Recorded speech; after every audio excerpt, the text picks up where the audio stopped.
2 anos após minha esposa me abandonar sem explicação, nossos olhares se cruzaram num shopping lotado. Ela estava com um filho nos braços e o homem que destruiu meu mundo ao lado. Mas o que eu descobri naquele dia não foi só a traição dela, foi uma mentira que mudou tudo. Essa é a história de como enfrentei a verdade e recuperei minha vida. Eu sou Rafael, 32 anos, de Lisboa. 2 anos atrás, minha vida desmoronou. Minha esposa, Mariana, saiu para tomar um café e nunca voltou. Deixou uma nota na mesa: te amo, mas preciso de algo mais. Desculpe-me. Sem briga, sem aviso, só um vazio que engoliu meus planos. Descobri depois que ela foi embora com Tomás, o cara que nos vendeu um carro usado, todo charme e sorriso falso. Ele a chamava de Mari e eu, idiota, achava que era só um vendedor insistente. Por 2 anos, vivi como um fantasma. Perdi o emprego de designer gráfico porque não conseguia focar. Meus amigos sumiram, como se eu fosse o culpado. Até que, num sábado qualquer, fui ao Colombo, o maior shopping de Lisboa, só para fugir do silêncio do meu apartamento. Estava na fila da Fnac, segurando um livro que nem queria, quando ouvi uma criança gritar: "Papá!". Meu coração parou. Não sou pai. Ou, pelo menos, achava que não era. Virei-me por instinto e lá estava ela, Mariana, com o cabelo preso num rabo de cavalo, segurando um menino de olhos castanhos e brilhantes. Ao lado, Tomás, com a mesma arrogância de sempre. Nossos olhos se encontraram, e o mundo pareceu desacelerar. Ela congelou. Ele sorriu, como se nada tivesse acontecido. "Rafael, podemos conversar", disse ela, como se fossemos velhos amigos. Eu queria gritar, mas minha voz saiu baixa, cortante. Conversar? Depois de 2 anos? Não planejava confrontá-los ali, no meio do shopping, com luzes piscando e o som irritante de músicas natalinas. Mas algo estalou dentro de mim. Você me deixou sem uma palavra, Mariana. Pegou metade do nosso dinheiro e sumiu com ele e apontei para Tomás. Ele deu um passo à frente, como se fosse negociar. "Calma, cara, não queremos confusão." Eu ri, alto o suficiente para as pessoas ao redor olharem. "Confusão? Você dormiu com minha esposa enquanto eu pagava as contas." Mariana tentou falar, segurando o menino mais forte. "Não foi assim, Rafael." Eu estava perdida, sufocada. Sufocada? Eu, que trabalhava até meia-noite para pagar nosso apartamento. Que planejava nossa viagem a Paris que nunca aconteceu. "Você não estava sufocada", retruquei. "Você queria uma saída fácil." Então, ela tirou um envelope do bolso. "Escrevi tudo aqui. Por que fui embora, sobre o bebê." "Não peguei. Não podia." "Em vez disso, joguei a bomba. Você me mandou mensagens depois que ele nasceu, Mariana. Disse que sentia falta de como eu fazia o seu café. Que os olhos dele lembravam os meus." Tomás ficou pálido. "Do que ele está falando?", perguntou, a voz tremendo. Mariana gaguejou. "Foi só, para fechar o ciclo." Tomás deu um passo atrás, como se tivesse levado um soco. "Você disse que o tinha bloqueado." As rachaduras no castelo perfeito deles começaram a aparecer. Coloquei o livro na prateleira e saí. Não precisava ouvir mais. Pela primeira vez em 2 anos, eu não era o único perdido. Saí do Colombo com o coração acelerado, mas não vitorioso. Não havia música épica, nem um pôr do sol me esperando no estacionamento. Só o barulho dos carros e a sensação de que, pela primeira vez, eu não era o único a carregar o peso daquela traição. Mariana tinha mentido para mim, para Tomás, para todos. E agora, as rachaduras no mundo perfeito que ela construiu começavam a aparecer. Mas a verdade tem um jeito cruel de não parar até manchar tudo. Voltei para meu apartamento em Alvalade, tentando processar o que aconteceu. O menino, com aqueles olhos castanhos, não saía da minha cabeça. Quando Mariana disse que ele me lembrava, algo em mim acendeu. Não era só saudade, era uma dúvida que queimava. E se o menino fosse meu? A ideia era absurda, mas a esperança é um veneno que se infiltra mesmo quando você sabe que não deveria. Passei a noite acordado, olhando o teto, ouvindo o trânsito da cidade. Decidi que precisava de respostas. Na manhã seguinte, liguei para Mariana. Não sei o que esperava. Talvez que ela negasse tudo ou gritasse. Atendeu no terceiro toque, a voz hesitante. Rafael, o que você quer? Fui direto, quero uma prova. Sobre o menino. Silêncio. Depois, um suspiro. Vou falar com o Tomás. Vamos resolver isso. Desliguei sem dizer mais nada. Não queria conversa fiada, só a verdade. Os dias seguintes foram um inferno. 7 dias de silêncio, cheios de pensamentos que giravam entre dois futuros, um onde eu era pai, outro onde eu era só um estranho na vida deles. Tentei me distrair com trabalho, mas meus desenhos saíam tortos, como se minha mão soubesse que minha cabeça estava em outro lugar. Finalmente, Mariana mandou uma mensagem, uma clínica em Lisboa, data e hora marcadas para o teste de paternidade. Sem rodeios, sem emoções. Só negócios. Cheguei à clínica num dia cinzento. Tomás estava lá, segurando o menino, que brincava com um carrinho de plástico. Não nos olhamos. Mariana parecia menor, como se o peso da situação a estivesse esmagando. Assinamos os papéis, entregamos as amostras, e a enfermeira perguntou se queríamos esperar ou receber os resultados depois. Saí sem responder. Não aguentava ficar ali, com o ar pesado e o olhar de Tomás perfurando o chão. 2 dias depois, estava no estacionamento de um supermercado, olhando para o nada, quando meu telemóvel tocou. Era o laboratório. Senhor Rafael, temos os resultados. Minha respiração parou. Probabilidade de paternidade, 0%. O mundo girou. Sentei-me no meio-fio, os carros passando como se nada tivesse mudado. O menino não era meu. A esperança que eu nem sabia que carregava morreu ali, no asfalto frio. Naquela noite, Mariana me mandou uma mensagem: nunca quis te confundir. Desculpe-me se te dei falsas esperanças. Falsas esperanças.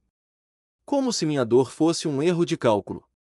Bloqueei o número dela, apaguei as mensagens, as fotos, tudo. Mas a imagem daquele menino chamando papá ficou. Não era verdade, mas doeu como se fosse. Pensei que era o fim. Tentei voltar à vida. Inscrevi-me numa aula de fotografia em Belém, algo para preencher os fins de semana vazios. Até criei um perfil numa app de encontros, mas desisti rápido, ninguém parecia real. Então, numa quinta-feira, recebi uma mensagem de um número desconhecido. Era a irmã de Mariana, Clara, que nunca tinha me contactado desde a separação. Rafael, precisamos falar. É importante, antes que vire público. Meu estômago revirou. Clara sempre foi direta, do tipo que não tem paciência para joguinhos. Respondi: falar sobre o quê? Ela ligou na hora. Mariana contou a todos que você era controlador, perigoso. Disse que fugiu por segurança. É por isso que ninguém te procurou esses anos. Fiquei sem ar. Controlador? Eu, que fazia o jantar favorito dela mesmo depois de turnos de 12 horas. Que guardava cada bilhete que ela escrevia. Clara continuou: na semana passada, numa jantarada, ela bebeu demais e deixou escapar que era tudo mentira. Disse que foi mais fácil te pintar como vilão para justificar a fuga. Mais fácil. Aquela palavra de novo. Minha vida destruída porque era mais fácil para ela. Agradeci a Clara e desliguei. Não chorei. Não gritei. Só senti uma raiva fria, como uma faca que não corta, mas pesa. Naquela noite, não planeei nada, mas peguei o carro e dirigi até ao bairro de Mariana, em Oeiras. Parei do outro lado da rua, olhando a casa deles. Era perfeita demais, com luzes quentes e uma bicicleta pequena na varanda. Quase desisti. Mas então vi Tomás pela janela, segurando o menino, parecendo exausto. Não era o arrogante do shopping. Era só um homem preso na mesma mentira que eu. Saí do carro e bati a porta. Tomás abriu, o corpo tenso. O que queres? 5 minutos, disse. Ele hesitou, mas deixou-me entrar. Sentamo-nos em silêncio por um instante. Ela mentiu sobre mim, comecei. Disse a todos que eu era um monstro para justificar o que fez. Tomás piscou, surpreso. Ela disse que tinhas medo dela. Que eras ciumento. Balancei a cabeça. Mentiu. Para ti, para mim, para todos. E tu acreditas-te? Ele olhou para o menino, que brincava no chão, alheio a tudo. Ela me contactou depois do nascimento, continuei. Disse que sentia minha falta. Que o menino tinha os meus olhos. Tomás ficou rígido. Por que me contas isso agora? Porque mereces saber, respondi. Assim como eu mereci. Saí sem olhar para trás. Pela primeira vez, senti o peso das mentiras dela deslizar dos meus ombros. Não era cura, mas era um começo. Depois de confrontar Tomás, pensei que o pior tinha passado. Saí da casa dele em Oeiras com uma leveza que não sentia há anos. Não era paz, mas era como se as mentiras de Mariana finalmente começassem a desmoronar, deixando espaço para algo novo. Voltei para meu apartamento em Alvalade, convencido de que poderia seguir em frente. Mas a verdade, quando começa a se espalhar, não para. Ela corta como uma lâmina, e eu não estava preparado para o próximo golpe. 2 dias depois, enquanto tomava café e tentava me concentrar num projeto freelance, alguém bateu à minha porta. Não era uma mensagem, não era uma chamada, era um toque firme, insistente. Abri e lá estava Mariana, sozinha, com os punhos cerrados e uma expressão que misturava raiva e desespero. Atrás dela, a uns metros, Tomás estava encostado no carro, de braços cruzados, olhando para o chão. Você foi à minha casa, disparou ela, avançando como se ainda tivesse algum direito sobre meu espaço. Não, corrigi, calmo. Fui à casa do Tomás. Você só mora lá. Ela hesitou, os olhos brilhando de frustração. Por que mexer nisso agora, Rafael? Depois de 2 anos? Suspirei, sentindo a raiva crescer, mas mantendo a voz firme. Por que você destruiu meu nome? Disse a todos que eu era controlador, perigoso, só para justificar sua fuga com o vendedor de carros. Mariana olhou para Tomás, que não se mexeu. Eu nunca dei detalhes, murmurou ela. Só insinuei. Precisava de um corte limpo. Precisava de um bode expiatório, retruquei. Não quis ser a mulher que abandonou um marido decente por um cara qualquer. Ela abriu a boca, mas nenhum som saiu. Então, Tomás falou, a voz cortante, Mariana, você alguma vez nos quis, a mim ou a ele, ou éramos só degraus para a vida que você inventou? A pergunta a atingiu como um trovão. Por um segundo, ela pareceu perdida, sem a resposta ensaiada que sempre tinha pronta. Vocês me fizeram sentir presa, disse, a voz subindo. Eu estava confusa, não sabia quem era. Entrei na conversa, cortando-a, não, Mariana. Você se sentiu vista, e isso te apavorou.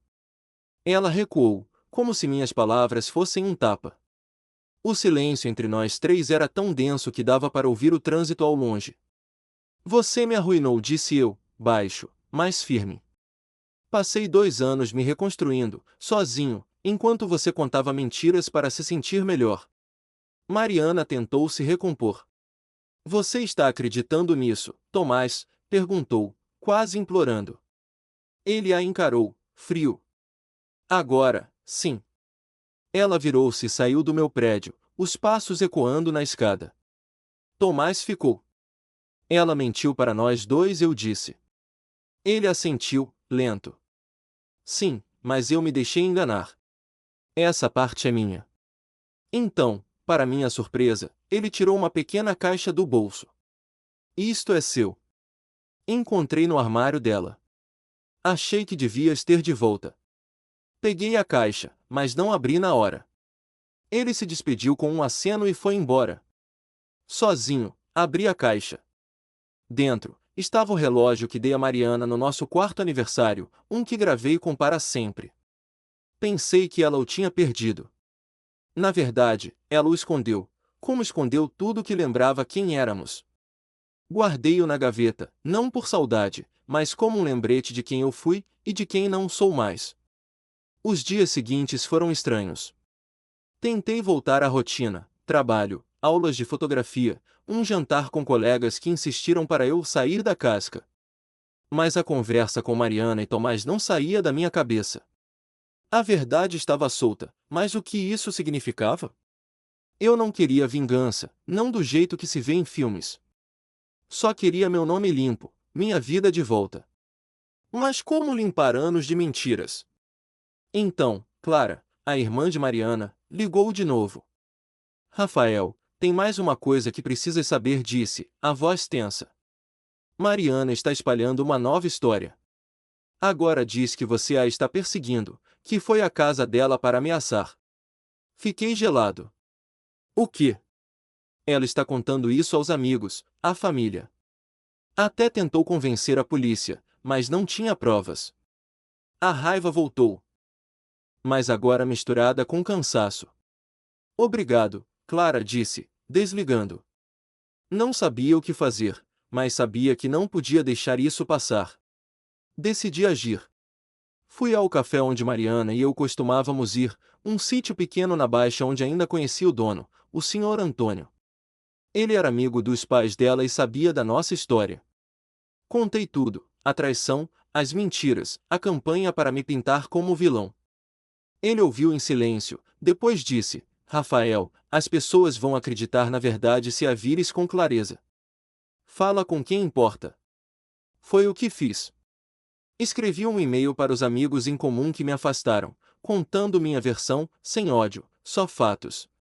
Alguns responderam, surpresos, pedindo desculpas. Outros, silêncio. Mas pela primeira vez, senti que estava tomando as rédeas da minha história. Mariana podia mentir, mas eu tinha verdade, e isso era mais forte. Depois de enviar o e-mail aos amigos, senti um alívio estranho, como se tivesse aberto uma janela num quarto abafado. Não esperava que todos acreditassem em mim, mas precisava que a verdade existisse fora da minha cabeça. Alvalade parecia menos sufocante, e pela primeira vez em meses, dormi sem sonhar com Mariana. Mas a história não acabou ali. A verdade, quando solta, cria ondas, e eu estava prestes a enfrentar a próxima. Uma semana depois, recebi uma chamada de Clara. Rafael, a Mariana está em pânico, disse ela, a voz firme. O Tomás terminou com ela. Ele sabe de tudo agora, até das mensagens que ela te mandou depois do nascimento do menino. Fiquei em silêncio, processando. E tem mais, continuou Clara. Ela tentou falar com a nossa família, mas eu já tinha contado a verdade. Ninguém mais acredita nas histórias dela. Era estranho ouvir isso. Não senti alegria, só uma calma fria. Mariana tinha construído um castelo de mentiras, e agora ele desabava. Perguntei a Clara se ela sabia onde Mariana estava. Mudou-se para um apartamento em Cascais, respondeu. Está sozinha, tentando se encontrar. Mas, Rafael, cuidado. Ela ainda fala de ti, diz que a estás perseguindo. Aquilo acendeu uma faísca de raiva. Perseguindo? Eu, que só queria minha vida de volta. Decidi agir antes que a mentira crescesse. Fui à esquadra da PSP em Lisboa. Não para denunciar Mariana, mas para registrar minha versão. Expliquei tudo ao agente, a traição, as mensagens, as acusações falsas. Mostrei o e-mail que enviei aos amigos e a mensagem de Clara. Quero que fique registrado, disse. Não quero problemas, só proteger meu nome. O agente, um homem de meia idade, ouviu com atenção e fez o registro. Fez bem em vir, disse. A verdade é a melhor defesa. Saí da esquadra com uma sensação nova. Não era vingança, era justiça. Voltei às minhas aulas de fotografia em Belém, começando a gostar das noites a captar a luz do Tejo. Até conheci alguém, Sofia, numa das aulas. Não forcei nada, mas as conversas com ela eram leves, sem o peso do passado. Pela primeira vez, senti que podia confiar de novo, mesmo que devagar. Mas então, Tomás apareceu. Bateu à minha porta numa noite chuvosa, sem aviso. Preciso falar, disse, a voz cansada. Deixei-o entrar. A Mariana mentiu sobre tudo, começou ele. Não só sobre ti, mas sobre mim. Disse aos amigos que eu sabia do caso desde o início, que planeei tudo com ela. Não era verdade. Fiquei em silêncio, deixando falar. Encontrei mais coisas, continuou. Cartas que ela escreveu, nunca enviadas, onde admite que inventou tudo para se sentir livre. Ele tirou um envelope do bolso e entregou-me. Isto é para ti. Encontrei no meio das coisas dela. Não abri na hora, mas agradeci. Tomás parecia tão perdido quanto eu estive. Obrigado por me contar a verdade, disse ele antes de sair. Devia ter ouvido antes. Abri o envelope depois. Era uma carta de Mariana, escrita meses após a separação. Rafael, não sei como te dizer isso, mas fiz tudo errado. Fui egoísta. Não eras tu, era eu. Não terminei de ler. Dobrei a carta e guardei-a. Não precisava das palavras dela para seguir em frente. A verdade já estava comigo. Após a carta de Mariana, algo mudou. Não foi alívio, mas clareza. Durante 2 anos, vivi preso às mentiras dela, mas agora a verdade estava solta. Não precisava mais carregar o peso do que não fiz. Decidi que era hora de deixar o passado para trás. Apaguei as últimas fotos de nós dois do meu telemóvel, não por raiva, mas por aceitação. Parei de seguir amigos que ainda acreditavam nas histórias dela. A vida, finalmente, parecia minha de novo. Continuei as aulas de fotografia em Belém, captando o tejo ao pôr do sol. Sofia, que conheci lá, tornou-se uma presença constante. Não falávamos de Mariana, mas contei-lhe o essencial. Ela ouviu sem julgar, e isso me fez lembrar como é confiar sem medo. Não era amor, ainda não, mas era um começo honesto. Pela primeira vez em anos, ri alto, com vontade, numa noite em que queimamos um bolo nas aulas de culinária que ela me convenceu a tentar. Tomás mandou uma última mensagem: obrigado por abrires os meus olhos. Não respondi. Não éramos amigos, apenas 2 homens que sobreviveram à mesma tempestade. Soube por Clara que Mariana se mudou de Cascais para o Porto, sozinha, tentando se reinventar. Não senti pena, mas também não senti ódio. Desejei-lhe que encontrasse paz, não por ela, mas porque aprendi que guardar rancor só me machuca. Fui à esquadra outra vez, só para confirmar que não havia queixas contra mim. O agente, o mesmo de antes, sorriu. Estás limpo, Rafael. Vive a tua vida. E foi o que fiz. Voltei ao trabalho com foco, entreguei projetos que me orgulharam. Inscrevi-me numa corrida no Parque das Nações, algo que nunca faria antes. Cada passo parecia me afastar mais do homem que chorava em silêncio. A verdade venceu. Não foi uma vitória de cinema, com aplausos ou finais felizes perfeitos. Foi silenciosa, mas real. Mariana enfrentou as consequências das suas mentiras, perdeu Tomás, a confiança da família e a narrativa que construiu. Eu, por outro lado, ganhei algo maior, a mim mesmo. Se chegaste até aqui, obrigado por acompanhares a minha história.